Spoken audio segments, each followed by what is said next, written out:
मनफाद आपको किसी ने दिल से याद किया है, please pick up the phone.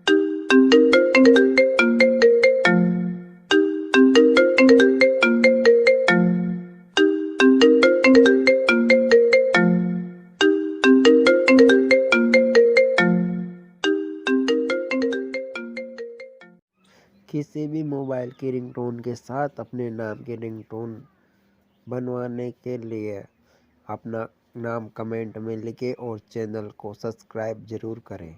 आपको रिंगटोन अच्छी लगी हो तो चैनल को सब्सक्राइब जरूर करें, वीडियो को लाइक करें और ऐसे ही रिंगटोन बनवाने के लिए कमेंट करें। Thank you.